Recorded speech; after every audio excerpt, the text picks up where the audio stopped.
તમારું થર્ડ છે flexible automation. Clear. First આપણે બે જોઈએ, ફિક્સ્ડ ઓટોમેશન અને પ્રોગ્રામેબલ ઓટોમેશન. ક્લિયર. અને થર્ડ છે તમારું ફ્લેક્સિબલ ઓટોમેશન. ફ્લેક્સિબલ ઓટોમેશન છે એની અંદર શું કહે છે કે એક તો an extension of the programmable automation. Programmable automation છે એનું એક્સટેન્શન છે, બરાબર. Is a flexible automation excels in the producing a variety of parts or products with a minimum downtime with the changeover. કે આ એક તો તમારું જે પ્રોગ્રામેબલ ઓટોમેશન છે એનું એક્સટેન્શન છે. પછી ફ્લેક્સિબલ ઓટોમેશનને કારણે જે પ્રોડક્ટ કે પ્રોડક્ટના ભાગો, બરોબર, દે આર ધ પ્રોડક્ટ્સ અથવા તો પ્રોડક્ટ્સના પાર્ટ્સમાં ઓછા સમયમાં ઉત્પાદન કરી શકાય છે, બરાબર. મિનિમમ જે ડાઉન ટાઈમ છે, બરાબર. ડાઉન ટાઈમ એટલે શું? તો કે ઓછા સમયની અંદર તમારું જે પ્રોડક્શન છે, બરોબર, એ તમે કરી શકો છો. It enabling continuous production of variable mixtures without significant interruption for programming or altering physical setups. હવે રીપ્રોગ્રામિંગ કે કોઈ ફિઝિકલ સેટઅપ્સને છે ને તમે ચેન્જ કર્યા વગર જે ફ્લેક્સિબલ ઓટોમેશન દ્વારા જે વેરિયેબલ વેરિયેબલ જે મિક્સચર્સનું શું કરી શકો તમે, કન્ટિન્યુઅસ પ્રોડક્શન કરવાનું શું થાય છે તો કે શક્ય બને છે. ક્લિયર. કે મેઇન શું કહે છે કે તમારું રીપ્રોગ્રામિંગ કે ફિઝિકલ સેટઅપ્સને કોઈ પણ ચેન્જીસ કર્યા વગર તમે જે ફ્લેક્સિબલ ઓટોમેશન દ્વારા જે વેરિયેબલનું મિશ્રણ કરીને પણ તમે શું કરો છો તો કે તમે કન્ટિન્યુઅસલી તમારું પ્રોડક્શન કરી શકો છો. ક્લિયર. નેક્સ્ટ છે તમારું કેરેક્ટરિસ્ટિક. કેરેક્ટરિસ્ટિક શું કે છે તો કે high investment for the custom engineered system. Custom engineered system માટે કેવું છે તો કે હાઈ ઇન્વેસ્ટમેન્ટ છે, તમારે હાઈ ઇન્વેસ્ટમેન્ટ કરવું પડે છે ત્યાં. પછી કન્ટિન્યુઅસ પ્રોડક્શન ફોર વેરિયેબલ મિક્સચર્સ.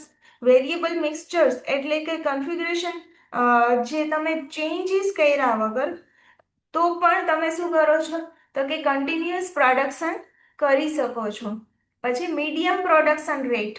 આનું પ્રોડક્શન રેટ કેવું હોય છે તો કે મીડિયમ પ્રોડક્શન રેટ હોય છે, બરાબર. જો તમારું જે ફિક્સ્ડ ઓટોમેશન હતું એમાં સૌથી વધારે હાઈ પ્રોડક્શન રેટ. પછી તમારું જે પ્રોગ્રામેબલ ઓટોમેશન છે એની અંદર કેવું હતું પ્રોડક્શન રેટ તો કે તમારું લો ટુ મીડિયમ પ્રોડક્શન રેટ હતું. અને જે તમારું ફ્લેક્સિબલ ઓટોમેશન છે એની અંદર કેવું છે તો કે તમારું મીડિયમ પ્રોડક્શન રેટ છે. હવે જો flexible two handle the product design is a variation. શું કહે છે કે પ્રોડક્ટની જે ડિઝાઇનમાં આવતા ફેરફારને શું કરે તો કે હેન્ડલ કરવા માટે પણ કેવું છે તો કે સક્ષમ છે. નેક્સ્ટ છે તમારું એક્ઝામ્પલ. હવે આનો યુઝ ક્યાં કરી શકીએ તો કે flexible manufacturing system for the machining operation. જે મશીનિંગ ઓપરેશન માટે ફ્લેક્સિબલ મેન્યુફેક્ચરિંગ સિસ્ટમ છે, બરોબર, ત્યાં યુઝ થાય છે. Application suited for the scenario where products vary and frequent changeover are necessary, allowing the seamless adaptation to soft variety production. Application શું કહે છે કે જ્યાં પ્રોડક્ટ્સમાં ચેન્જીસ આવતા હોય, બરોબર, ઇઝ અ વેરી થતું હોય અને વારંવાર શું થતું હોય તો કે ફ્રિકવન્ટલી ચેન્જ ઓવર, વારંવાર જે ચેન્જીસ થતા હોય, બરોબર, જરૂરી હોય છે જગ્યાએ. અને સોફ્ટ અને શું કીધું સોફ્ટ વેરાયટી પ્રોડક્શનને શું કરે છે તો કે ઝડપથી એ એડેપ્ટ કરે છે, બરાબર.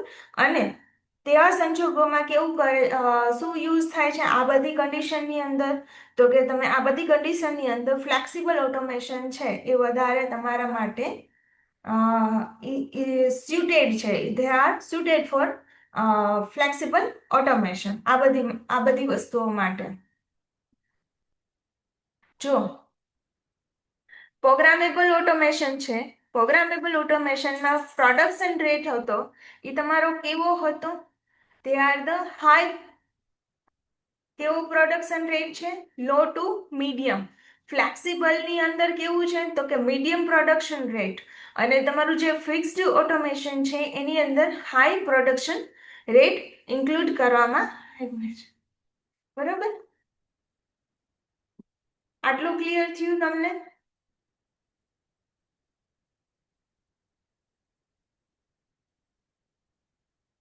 ઓકે, આજે લેક્ચરની અંદર આપણે આટલું રાખીએ. નેક્સ્ટ લેક્ચરની અંદર આપણે Joshi new topics, element of the automated system. બરાબર? આજે લેક્ચરની અંદર આપણે જે ઓટોમેશન છે, ટાઈપ્સ ઓફ ઓટોમેશન, 3 ટાઈપ્સ એ આપણે કવર કર્યા. ફર્સ્ટ છે તમારું ફિક્સ્ડ ઓટોમેશન, સેકન્ડ છે તમારું પ્રોગ્રામેબલ ઓટોમેશન અને થર્ડ છે તમારું ફ્લેક્સિબલ ઓટોમેશન. ક્લિયર?